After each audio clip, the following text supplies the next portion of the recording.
The dormitories are up in that direction, and just yesterday they saw 2 med students with their lab coats on coming through this space that they'd never cut through here before. This is what we hope for in the future, that this place becomes a kind of catalyst for people to pass through and get inspired by art. I think one of the great things about the humanities and the arts is that they can stimulate chemistry, science, physics in different ways that we don't really realize.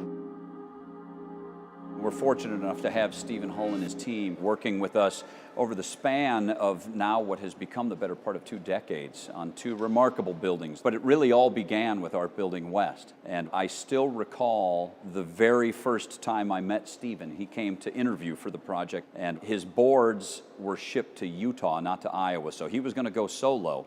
And over the course of the next 45 minutes, he gave a no visuals preface to what we would have for this project, and I have often told people I felt I should have paid for that. And that was it. The rest is magic. We've got 2 wonderful buildings from Steven Holl next to each other, and it is truly difference-making for an entire university and certainly School of Art and Art History.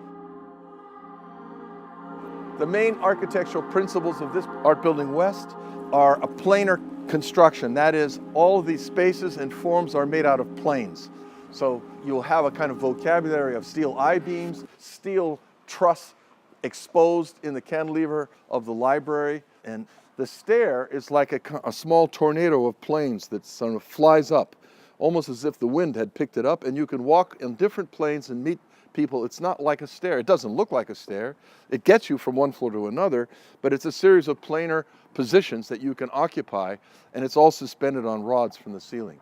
One of the inspirations was Picasso's guitar from 1912. I realized after we had done a bunch of models that there was a resemblance, and I brought that up, and they just loved the idea that a building would be built inspired by the guitar of Picasso of 1912. This building has the possibility of walking on this deck and taking a shortcut to that part of the campus. So the water pond that we saved, this was an old quarry, becomes a kind of meditative space that everybody loves to come to on campus. A lot of times up there in the library that's cantilevered over this pond, you'll see students from other disciplines all over the university because it's such a great place to study and to reflect.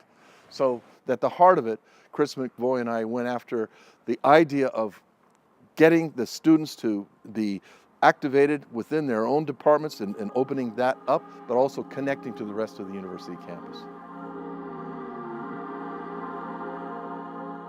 It's a great challenge to do a building next to one of your other works.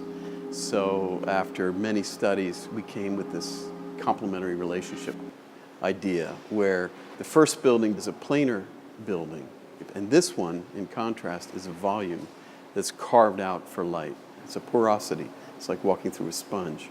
It's a very big square, and we had these 7 cuts of light.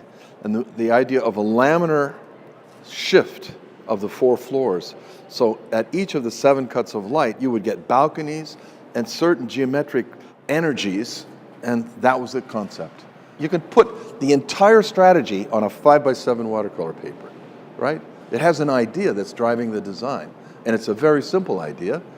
And that follows through everywhere inside. So the building has an integrity, a deep integrity, which every move that's made, you feel that it's related to other moves. And I think that just comes out of the process of following a concept through with a little bit of rigor.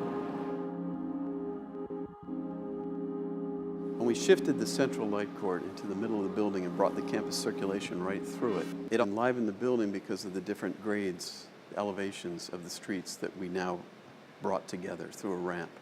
And the working out of these different levels started to shift the building in section. The central space became energized by the diagonals of the movement up. You feel that this isn't just a normal kind of an atrium space. This is something dynamic, and it has to do with all these circulation connections to the different floors, but also the fact that this is a migrated cut from that original concept. Doesn't start as an atrium at all. And that's how it gets its dynamic form. And in this building, this is the first use of a bubble slab, which reduces the weight of the concrete in half, mixed with geothermal heating and cooling in the slab. And the slabs have these big black bubbles that are cast in the slab that cuts off the weight of the concrete. God, look at this. Look at this.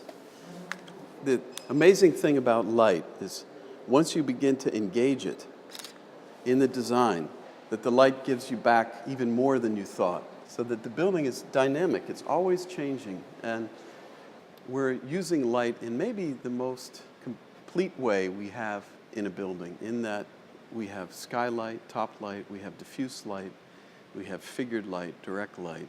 And in this space, there's no electric light on. In fact, there's no electric light on in this space the whole day. And that exterior has a stainless steel perforated screen. And that screen modulates the south light into the studios. Because of its abstraction, during the day you don't see the windows behind it. So it's the 4-story building becomes one volume, like a sculptural volume. But then at night it transforms. The screens light up with these blurry rectangles that are the windows that are in Fibonacci series, and those become like these fuzzy Mark Rothko sort of light paintings on the facade. It has this kind of animated life. And this building, it's a solid building, but it's dynamic through light and it's flexible.